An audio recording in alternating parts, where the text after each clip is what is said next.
Hello you guys, and happy Easter. Well, to the Russians who come across my channel, happy Easter. My name is Philista Zinru. I am a Kenyan currently living in Russia, and the long and short of it is that I moved to Russia to be with my partner who is a Russian citizen. So I'm currently at home having my coffee as I have another chat with you. So it's currently Friday. Today is what date is it? Let me just confirm. Another thing that I've actually been able, or I've had to adjust to when it comes to Russia, is now like the Easter. You see, now Easter in Kenya is usually, or rather it was a week ago. Today is Friday the 11th, or is it the 10th? Sorry, Friday the 10th. And this is when we're having our Easter, because they follow the Orthodox calendar. Hence why we also have the Christmas on 7th, because the Orthodox calendar has Christmas on the 7th. So Russia follows the Orthodox calendar when it comes to religious holidays. And that's why we also have a 1 week difference when it comes to Easter. Actually, I remember last week my doctor was showing me it was a joke on Telegram, because now you see in Russia a lot of times you have to use VPN because of, if you know, you know. So people were saying that because of VPN, when they were asking when is it going to be Easter, they were getting the American, the Western dates. And people were saying because also in Easter they usually have particular pastries and particular foods that they eat during Easter, and people had made those pastries like, because Russians really take their tea culture seriously. If there's a country that drinks, and it's not white tea, because for Kenyans we were colonized by the British, so we usually take white tea, so that's tea with milk. Russians take black tea, and every tea has to be accompanied by something sweet, so they take tea with every meal. Like after every meal, you see that you eat dessert after a meal, they drink tea. So anyway, so they usually have the Easter pastries. It's like a cake. I don't have it because I don't know how to make it, but it's like a cake. I can try and see if I can get the picture on Google and I'll put it up there. So it's like a cake that they have during Easter. So people were saying because of that VPN confusion of dates, they ate their Easter goodies last week, and then they're realizing now they were using the calendar according to VPN, not the Russian one, and actually it's now this Friday and they've already eaten their Easter goodies. Anyway, I digress. So that's another thing I've had to adjust to. Another thing is Russians actually wear their earrings on their right finger. Commonly, I think globally, people wear their wedding rings on the left finger, but they wear it on the right finger. And I'm born and raised Catholic, so wearing a ring on the right finger as Catholic is believed to be only for, I don't know if I'm misinformed, but it's usually meant for the clergy, like the priest and all that. But here the wedding rings are worn, engagement rings, they're worn on the right finger. So if you find yourself in a space where you're with a Russian and they're wearing their ring on the right finger, it doesn't mean that they are a religious clergy or something. That's how it's done here. So that's another thing that I had to adjust to. And there's another one that is actually funny. Apparently, I don't know if it's crescent or gibbous. My science lessons were way back. I don't know if it's crescent or gibbous. So there's usually this type of moon. You see, when like in Ramadan, when the certain moon comes out and they have to go into Ramadan, and then when this is spotted, they have to stop fasting, and you get it. So in Russia, there's a particular kind of moon. If it comes out, you have to show it your money so that you can multiply your wealth. So when I saw it the first time, I thought it was kind of funny. Like it's I don't know if, I don't want to say superstition. Everyone has their own belief. So there's this kind of moon that when it comes out, you actually have to take out your money and show it. It doesn't matter what time of the night or whatever. Whoever will spot it. Sometimes I hear my mother-in-law calling my husband and be like, "Oh, the moon is out. You need to show it your money." Yeah, and he'll actually get up, and this kind of moon is out, and he'll be showing it the money. And apparently, they believe it's supposed to multiply your wealth or your money, or to make you have more money. I don't know if it works or it doesn't. You be the judge. I don't know. Another thing I found interesting, I remember when my husband first visited in Kenya, when he came to Kenya. When you've been somewhere that is not your actual residence or your usual residence, if it's a hotel or someone's house, and now you're living, and maybe you've been living there for a couple of days, not hours, like a couple of days, and now you're leaving to go back to your usual residence or to go somewhere else, you have to sit for a few seconds at the door. Or not even at the door, like if it's the living room where there's a chair, wherever you'll be, whether it's in the kitchen or you have to sit down for a few seconds before you leave. And that reminds me of the verse. I don't know if it's related to that. I don't know the origin of it. I just now find myself doing it because, I mean, if you go to Rome, behave like Romans, married to a Russian, what other choice do I have? But I find it funny because sometimes it escapes me and I think, no, you've forgotten to sit down. So when we're living somewhere and we've been to, maybe we're on vacation or we're on holiday or we were in a hotel and then we have to leave, on our way out, we have to sit down for a few seconds and then head out. So that's one thing I've always found. I don't know, because in the Bible, remember when Jesus was telling the disciples, if you go to a city and you're welcomed, you need to sit and leave your blessings, and if not, you need to dust off your feet. Okay, they don't dust off their feet, they only sit down. That's another thing I've had to adjust to living here. Another thing I've had to adjust to culturally, apart from Christmas, the rings, the Easter dates, and it's actually another adjustment I've had to do is the foods. Russian foods are a lot of soups. Like, their main dishes is soups, and if you're a Kenyan, you understand that for us main dish is carbs and but for them their main dishes is soups, and bread is actually part of the main dish. I think at this point I have had like 10 lorries, or I can literally start a bread factory with the amount of bread that I've eaten since I moved here in the past few years. These people can eat bread. Breakfast, bread. Lunch, soup with bread. Or bread, any bread.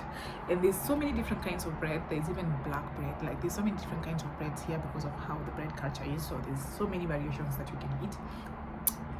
And also, as I mentioned, tea. Okay, I don't drink tea. I am a coffee person. I also have ulcers and gastritis, which make me not have tea. So I don't drink tea. However, tea is a necessity in this household. Like, anytime it's tea time. You breakfast, yes, there's tea. If someone is having lunch, after lunch they have to take tea with something sweet. If someone is having dinner, they have to eat dinner and then drink tea. If someone is snacking, they're snacking on tea with something else.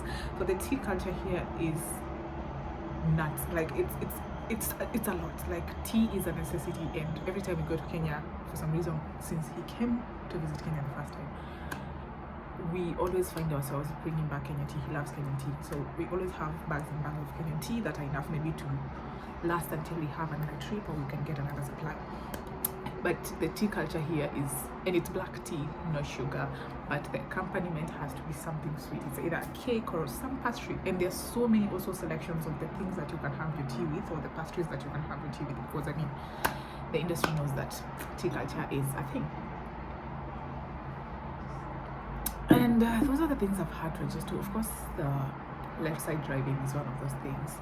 I've also had to adjust to the idea of people walk a lot in this country, and it's a good thing because it's healthy, and that's why the government has invested in that. People there's a very big walking culture here, which is actually a good thing, because now you see, especially right now, actually it's snowing. It's supposed to be spring, but it's been snowing yesterday and today. It's still snowing. I do not know why it's snowing. So if you're just going to be home and the weather itself is not so encouraging, you will probably find yourself getting on the unhealthy side of life, where you're probably getting obese, because now you see, when it's cold, you're eating, and especially now with the tea culture, of course, you know what sugar does to your system. You drink sugar, you trigger insulin, and that's how you find yourself dealing with weight. So if the working culture wasn't that good here, I think people would have problems with being overweight and all that. So I think that's one of the things that helps, that Russians are not like on the obese side of the scale. Yes, so that's it for the sit down today. I hope you enjoyed this video. I'll see you in the next one, and then after this I'll be hanging out with my friend later. Well, my partner is off today, so the good thing is when he's off, I don't have to be thinking about where to go, because I know he will take care of that. Bless him. So I'll be heading out in the afternoon to hang out with my friend. She's also a YouTuber who lives in Russia. She's actually been the one who's been pushing me or encouraging me to do this. So I'll be hanging out with her so that she can show me a few tricks here and there. She can help me learn the ropes of this whole thing, because she's been in the game longer than I have. So I'll put in some clips here of our hangout, and she lives on the northern side, I live on the southern side.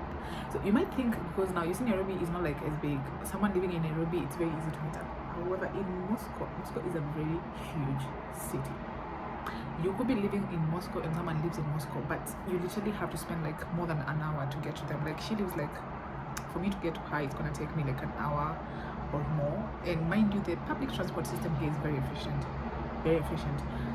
So that's one of the things now that I've adjusted to, because Kenya, we all know what's the situation with the public transport, but here it's very efficient.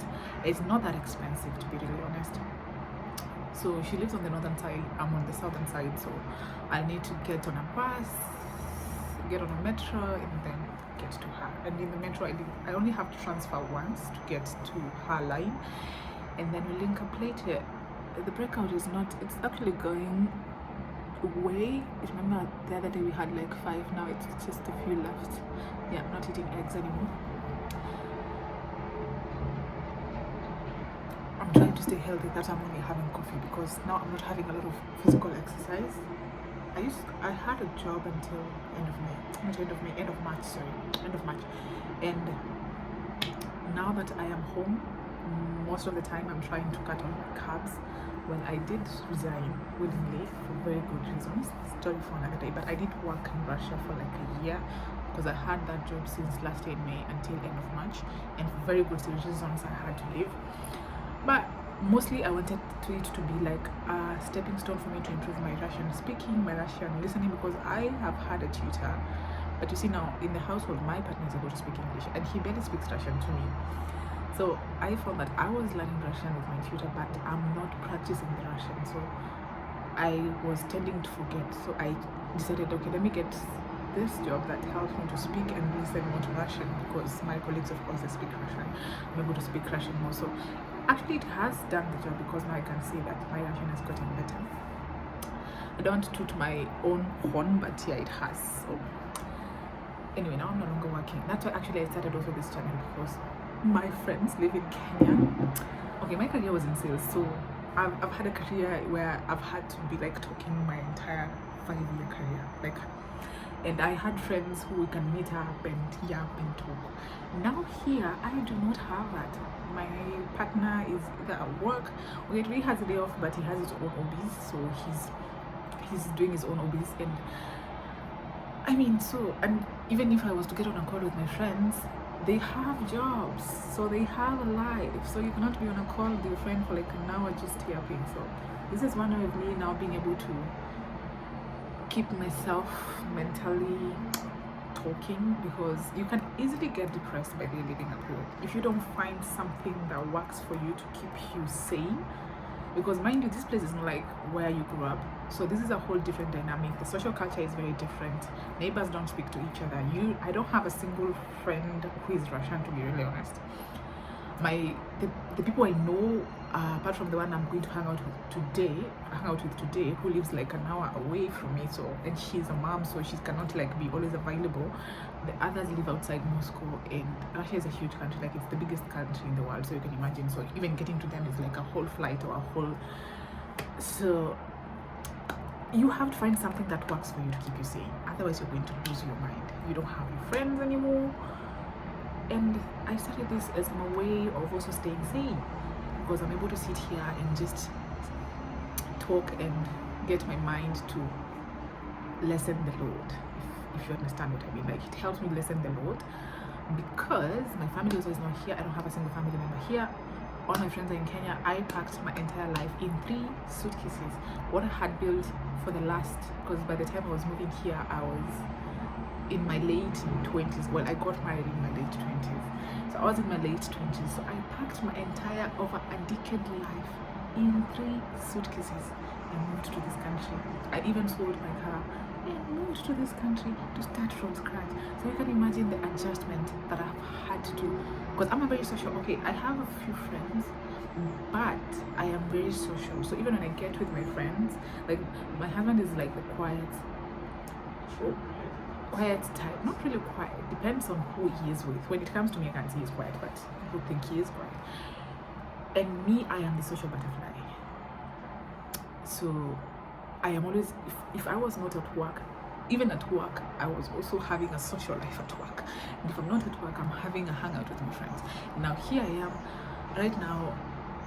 When my partner is at work, I'm alone at home, and I wouldn't want to keep pets in an apartment, because I don't find it ideal to have pets in an apartment. So it's just me, and so I found that I was just doing a lot of watching Netflix and just being a bum. And you can easily be caught in a slump and just be there without knowing what's going on. So it's good to find. But I decided to start this like years later of me moving in, not like so many years, a few years later, because now I feel like I understand how things work. I've been able to settle down mentally, that I am not overwhelmed. Because when you move to a new country, it's a lot. You have to learn the system. Heck, worse for me, you have to learn the language, because people here don't speak English, they speak Russian. So you have to learn the Russian, you have to learn their way of life, you have to learn how things work. And you don't have time to be like feeling sorry for yourself, because life is going on. So you just had like breakfast like a few minutes ago. What do you mean? No, we need to eat. You just You can make. No. but there's shawarma on the table. Huh? There's shawarma on the table. You're hungry? What are you doing? You're hungry? Yes, I am. Oh, you just... So when you move to another country, you'll have to do a lot of things that are out of your comfort zone. And this is one of them. If you had told me that I would be sitting in front of a camera and talking to myself and recording myself, my husband has been laughing at me like the entire time, because for him, okay, it's a new thing, and I get it. I used to be the person who'd be like, how do you get a camera and just start talking? And now I feel like this thing is actually making me feel sane. Honestly, I'm enjoying it. I'm doing this mostly. For me, it's fun. I'm doing it for fun first. Like, for me, it's fun. It's like the editing, everything. It keeps me occupied, because now I'm no longer working. And yeah, what's the word? So you have to be out of your comfort zone, because first of all, I have to speak Russian. Anytime I'm out of this house, I have to speak Russian. And life has a way of throwing curveballs at you. If you ever told me that one day I'll be sitting in a Russian apartment filming a video talking about living in Russia, I'll be like, you are high on something. And life happened. Never once did it ever cross my mind that I would probably ever live in Russia, leave alone get married to a Russian. Like, what are the odds of me in Kenya meeting a Russian? Probably Germans, Swedes, Norwegians.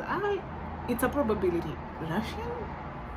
That's reaching too far. Like, that's far reaching. But here I am. So the universe has a way of laughing at you. Life is what happens when you're busy making plans. Like, I always thought like my life would be in Kenya, because I mean, I had, and by the time I was getting onto this chapter of my life, the only thing that has really helped me is, one, I have a very solid support system, guys. I cannot say thank you enough. Like, I have a very solid support system, my partner being the first one, because when you move to another country that is not your own, where you have no family or friends, and they don't even speak your language, if you don't have a supportive partner, especially if you moved because you got with them, things can go south and bad for you. You can easily get into depression and actually hate that move. So the first thing you need to make, at least the best blessing you can have, is having a supportive partner. And I do not take it for granted. I thank the universe every day that he has been nothing but supportive. Even if my family and friends are far, I don't feel like it. Like, of course, when you get married, now your partner becomes your family, and it has felt like it. Like, he's been my family, he's had my back during this transition period where I had to learn new things. And you can imagine now, I said he's a doctor, so you can imagine with this busy schedule, but he still has to find time to also make sure I'm settled in and everything is okay. So it's not easy, and it's a draining process. It's a draining process, because you also have to make sure that your paperwork is proper. I'll speak of that in another separate vlog on how to get your paperwork in order, because this country is not a country that you don't want to have your paperwork in order. Like, the police are always somewhere around the corner, so you need to have your paperwork in order, and that is not also an easy process, because it's a whole lot of other process, and it's draining. And if you're not committed to it, you and your partner, you can easily find yourself just giving up. So I'll speak about that in a separate video. So I'll see you when I'm hanging out with my friend, or when I'm on my way to hang out with my friend. So I'll put in the clips here, and until the next one. Oh, and by the way, in case there's some sort of noise-ish, it's because we live next to an highway, that's why. But I don't think it's supposed to be that interruptive. Yeah, so you see, when I said we live next to the highway, this is what I'm talking about. But I love the view, and actually right there, you see where there's that blue building is like the metro and the train line, so it's not far, it's like, and that's the highway and that's a bus stop. So this is our living room view, and also the kitchen view, because we also have a window in the kitchen that is facing the highway. So that's where the news is coming from. Okay, it's been snowing, but because it's been quite warm, the snow is like melting upon landing. So it's not like the ground is not covered in snow. It snowed yesterday, it's not a bit today. I think it's just stopped. And I hope it keeps that way because I need to head out anyway. I am on my way to take the bus. So I can go to my friend's place. We can hang out, edit this video, and I'll catch you there. I'll try to show you on my way the bus and metro.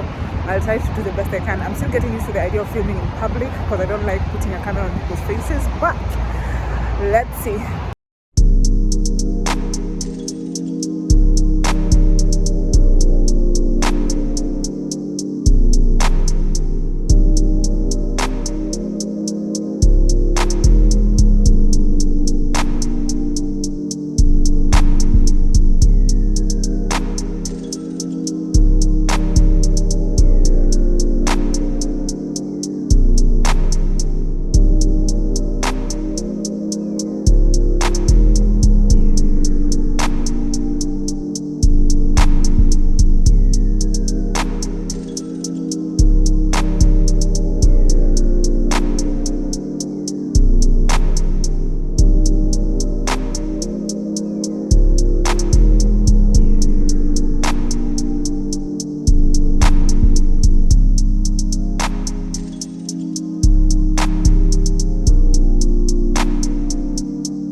Really cold and it's really windy.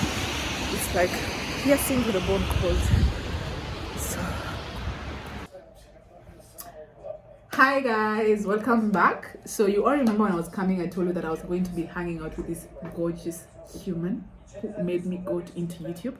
Actually, she's the reason why I started YouTube. She's been pushing me for the last since I met you, I've been like, why do you don't have a YouTube? She's always like, start YouTube, and she's the reason why I started this. So anyway, so I am here with her now. We finally linked up, and I'm gonna be doing a Q&A with her since she's a mom, and she's been doing motherhood in Moscow or in Russia for the last over a decade, and she's doing such an amazing job. She has 3 wonderful children. I try my best. 2 boys and a girl. And did I also say she's Kamba? Anyway, so I'm going to be throwing some questions at her, and we're going to be able to hear her answers through the video. So my first question to you is... Wait. Can you pause a little? Pause. So my first question to her is, we all know we are both Kenyans. So in Kenya, we have this sense of community when it comes to raising children, and it's kind of like a community thing, and it's very easy to hire help. So what difference can you say you found between parenting in Kenya and in Russia, and how have you been able to navigate and handle that? I mean, with 3 children. So I would say I was lucky because we used to live with when my kids were smaller. Now they're big. We used to live with my mother-in-law, and I got some help from Eugene's family, and also of course Eugene helped. But yeah, there's that lack of community here. In Kenya is different, sorry, because I know there like mothers in Kenya like get some support. Actually having a house help is very cheap. Here it's unbelievably expensive. And I knew that I'm not gonna afford that, but then I don't know, I got some help just from Eugene's mom or something like that. So it wasn't that bad. I wouldn't say I had a bad experience here when I was having the kids. So yeah, that's what I can say. But I wish I was in Kenya. In Kenya, you get some love. You know, you get some, what do you call, cousins coming over, aunties coming over or taking over, getting more break. I feel like it was a little bit stressful here, but on my side, I can't complain. It was not bad. I was okay. I just throw in a comment. You were very lucky to get a mother-in-law who helps, because I've seen people from media, especially people living in Western Europe and America, they do not even have the mother-in-laws to help because people are very individualistic. Correct me if I'm wrong. But also from the experience of me living here, I've realized like as much as Russians are white people, they have that sense of family. Like they really value family. Also, for the people who think differently, you can tell me. But for the few years I've lived here, I've realized like there's that sense of family in Russian households. Like you'll find in-laws coming in to help. But in other parts of Europe and the Western world, you find a lot of people saying, you know, the in-laws keep to themselves and I'm just here by myself. And yeah, it really is important because it can be very depressing because this person is not like close to their family and all that. And the other question is, how did you navigate that shift in handling motherhood in a Russian environment compared to what maybe you'd have expected in Kenya? Was it hard for you to adjust to that setting, like knowing that I will not have any help, or how was it for you? As I said, I cannot complain because I got some help. Also, like motherhood here, especially the pregnancy part and the hospital part, everything here is free when it comes to hospitals. If you're going to clinics, free of charge. And Makio, that time I did not even have like documents that say like a residency or citizenship. You know, I was just using Eugene's insurance. And they didn't charge me a coin. All my 3 kids were born here and not a coin. Now compare that to Kenya. Like, I don't know actually what happens in Kenya, but it's very expensive to go to a maternity ward in Kenya. And here they do that for free and you stay there for 3 days for free. For me, it was a shocker to me. Like, and I had this also fear. In Kenya, you know, when we were young and we would hear these stories about women talking about the kids and whatever, how the maternity wards are very, what do you call, they're very tough. They will, you know, mistreat you. So I had that fear. I had like that fear, like when you're pregnant, the nurses are so nasty. That is what I had in Kenya. You know, anybody who gave birth to Kenya, most of them used to say that something like, nurses are tough.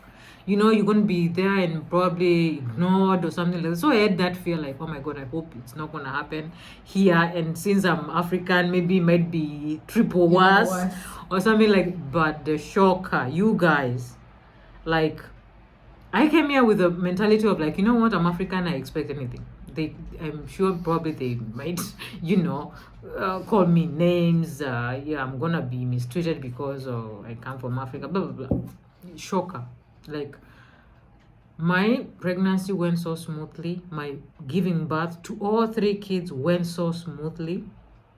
I was taken care of just like other mothers that were there. I did not see any difference because I would like think like, you know what, these are Russians, I'm African, I'm in a ward full of white women and I'm the only black one. Probably they won't want to attend me, but I was attended just like any other person in that hospital, and it shocked me. Trust me, it shocked me. From what you hear outside of Russia, how racist, there's so many talk that you hear about Russia, and you're like scared. There's a very huge stereotype. There's a very huge stereotype that Russians are very racist, and you'll be surprised. I think I always tell my friends that Russia is one of those countries you have to visit to think differently. I'm not even going to try and say I'm the telling whole you, thing. you just have to visit. Experience Russia for yourself. Yeah. To actually be able to differentiate what you see out there and what actually happens is in here. Because if there's people who've been accused or stereotyped as racist, it's Russians. Especially by Western countries. Like, they will tell you like this. So Africans adopt the same narrative. worst. And they're like, and you'll be shocked how many African students are getting scholarships in this country. So actually, what was shocking me is that, you know what, you've had stories like, you know, from America, you know, how black women are also very mistreated, and they die. A lot of them die during birth, you know, not being attended to. So I also was like expecting triple treatment like that, you know. So I had that fear, but oh my God, to my shock, for free, like I'm not paying anything, and people are treating me good. Like, this is the shock, and most women don't see that. I actually have a friend who was a student here and had a wife also who was a student. They went to give birth, they had a child here for free, and you know, you get help properly just like any other woman.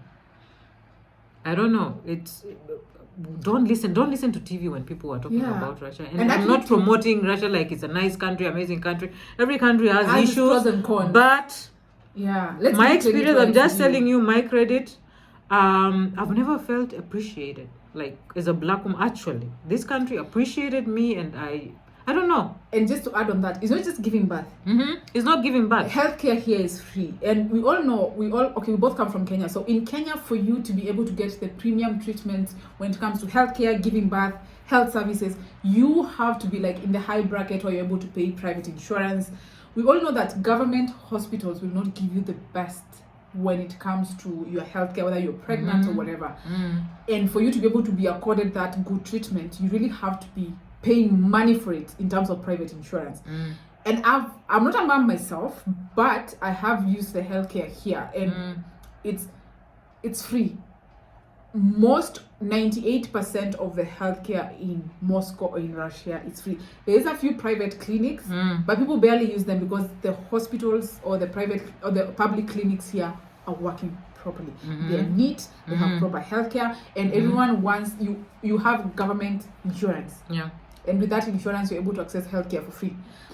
But now, speaking of the same, which I think I'll also do in another separate video, but just to touch on it, before you get to the category of being able to get to, if you're planning to come to Russia on a visa that is like long term, that is more than 3 months, because I know for Kenyans right now you're able to get e-visa.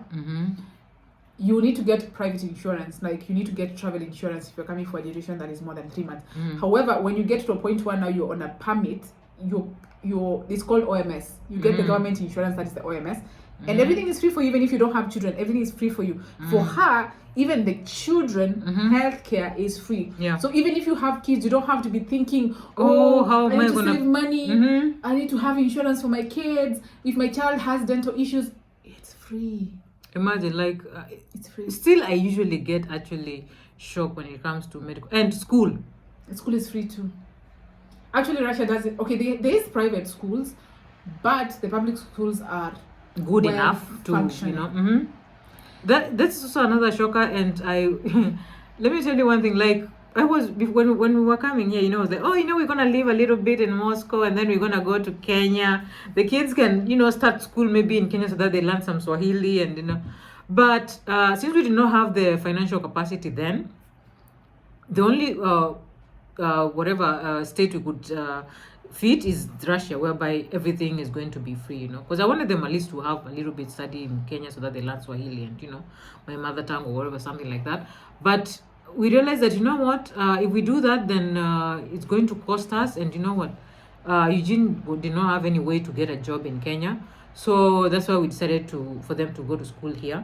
And it's been flawless. Like, in school, everything is free, The only thing probably you get to buy a little books here, start some pens, some rubbers, I don't know, which is weird. Like, you go to Kenya, the school fees, parents are paying, like, if you have 3 kids, I'm telling you, and if you try to go to the government school, because we're going to a government school, then you're fucked, because there's nothing going on in government schools in Nairobi, especially, And for those who are wondering, Eugene, he's the father of her children.